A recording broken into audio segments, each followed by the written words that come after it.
বিশ্বকাপ তো শেষ হয়ে গেছে, কিন্তু কয়েকদিন সময় নিলাম আর কি। ওয়ার্ল্ড কাপের ফাইনাল আমরা যেভাবে দেখেছি সেই অনুযায়ী অনেকের কাছে অনেক কনস্পিরেসি থিওরিজ সামনে চলে এসেছে। তবে দিন শেষে আমরা যারা ওয়ার্ল্ড কাপটাকে আসলে ফুটবলের সবচেয়ে গ্রেটেস্ট টুর্নামেন্ট হিসেবে দেখি, বা ফুটবলের ম্যাচগুলোকে যতটা পিওর ফুটবল পার্সপেক্টিভ থেকে দেখি, তাদের জন্য কিন্তু ব্যাপারটা খানিকটা ভিন্ন ছিল ডাইজেস্ট করা এতগুলো conspiracy theories.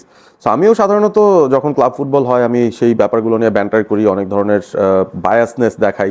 But world cup football আসলে ব্যাপারটা এরকম হয় যে লেটস সেলিব্রেট হোয়াটস হ্যাপেনিং, এবং সেই সেলিব্রেশনের মধ্যে আমরা আসলে দেখতে পেরেছি যে বেশ কিছু ব্যাপার নিয়ে কন্ট্রোভার্সি তৈরি হয়েছে। আর্জেন্টিনা যেভাবে আসলে অসহায় আত্মসমর্পণ করেছে এই ম্যাচটায়, স্পেন যেভাবে চ্যাম্পিয়ন হয়েছে, সেটা কিন্তু অনেকের মনে প্রশ্ন তুলছে। তবে এই জায়গায় স্পেনকে কোনো আলাদা রকম অফার করতে হয়নি আর্জেন্টিনাকে কিছু, বা আর্জেন্টিনা কোনো অফারে সাড়া দিয়ে তারা হঠাৎ করে খেলা বন্ধ করে দিয়েছে, ব্যাপারটা আসলে আমার কাছে এরকম মনে হয়নি। তো বিকাশ আপনাদের জন্য একটা অফার ডেফিনেটলি রেখেছে।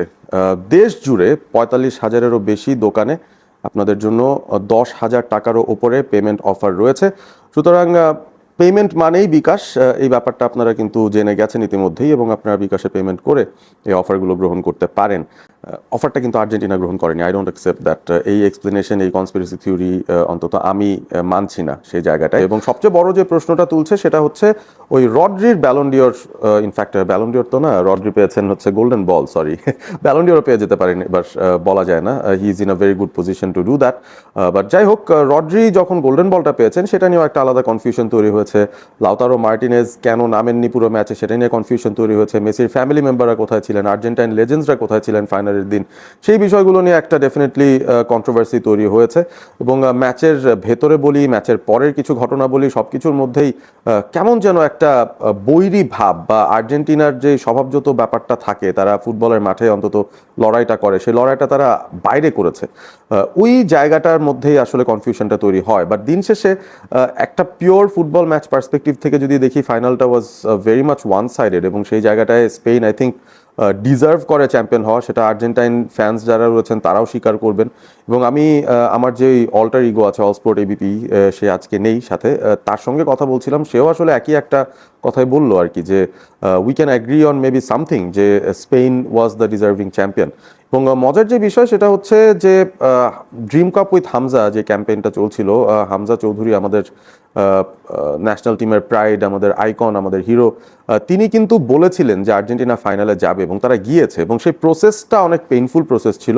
আর্জেন্টিনা যে প্রসেসে ফাইনালে গিয়েছে, সেখানে নকআউট ফেজের প্রায় প্রত্যেকটা ম্যাচেই দে হ্যাড টু স্ট্রাগল, এবং সেই স্ট্রাগলের ভেতর দিয়েও যে তারা ম্যাচগুলো জিতে বেরিয়ে আসছিল, সেটার মধ্যে কিন্তু আমরা একটা অন্যরকম ফ্লেভার পেলাম, যে এই আর্জেন্টিনাটা আসলে 2022 আর্জেন্টিনার মতো না, যারা আগে লিড পেয়ে বটল করে, তারা উল্টো কাজটা করছিল। বেসিক্যালি তারা লিড কনসিড করে তারপর কামব্যাক করে ম্যাচ জিতছিল, which makes it very exciting. But for the Argentine fans like me, ব্যাপারটা খুবই ওই যে হার্ট অ্যাটাক করানোর মতো একটা সিচুয়েশন তারা তৈরি করছিল প্রত্যেকটা ম্যাচে। এবং ফাইনালের আগে আমাদের আসলে সুপ্রিম লেভেলের একটা কনফিডেন্স ছিল যে আর্জেন্টিনা যেভাবে আসলে সেমিফাইনাল পর্যন্ত পার করে চলে এসেছে, কামব্যাক করেছে বারবার, ফাইনালটাতেও যদি তারা বিপদে পড়ে যায় বা পিছিয়ে পড়ে যায়, তখনও কিন্তু তারা সেখান থেকে কামব্যাক করতে পারবে।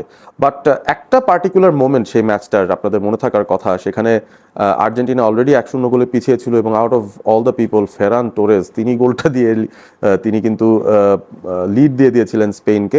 তো সেই জায়গায় হঠাৎ করে যখন এক্সট্রা টাইমেরও একেবারে শেষ মুহূর্তে আমরা ছিলাম, আর্জেন্টিনা কিছু অ্যাটাক করেছিল, এবং তার মধ্যে একটা অ্যাটাক, একটা পার্টিকুলার সিকোয়েন্স আপনাদের মনে থাকার কথা, যেখানে লিওনেল মেসি একটা থ্রু বল বাড়িয়েছিলেন হুলিয়ান আলভারেজের জন্য, যিনি রাইট ফ্ল্যাঙ্ক দিয়ে ছোট ডিয়ের ভেতরে ঢুকে পেনাল্টি এরিয়া থেকে এটা মাইনাস করেছিলেন। এবং সেই জায়গায় সেনেসি ছিলেন, সেনেসি যদি বলে টাচটা নিয়ে ফেলতেন তাহলে আর্জেন্টিনা ইকুয়ালাইজ করে ফেলতো, এবং তারপর কিন্তু ম্যাচটা হয়তো পেনাল্টিতে চলে যেত, যেটা আর্জেন্টিনার জন্য একটা অ্যাডভান্টেজ হতে পারতো। বাট ইনস্টেড অফ দ্যাট যেটা হয়েছে, the young player of the tournament Pau Cubarsi, he was the one যে হচ্ছে বাঁচিয়ে দিয়েছে স্পেনকে সে যাত্রায়।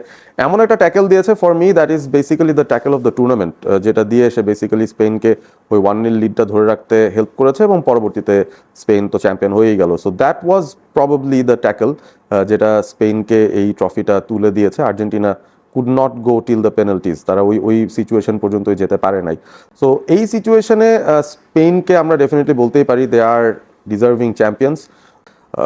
দিন শেষে this is the world cup football, আরও 4 বছর পর দেখা যাক কি হয়। The journey is very long, but একটা এরা শেষ হয়েছে বলা যেতে পারে। আর্জেন্টিনার এরাটা শেষ হলো, স্পেনের এরাটা বোধহয় শুরু হয়েছে, এবং let's all enjoy this while it lasts.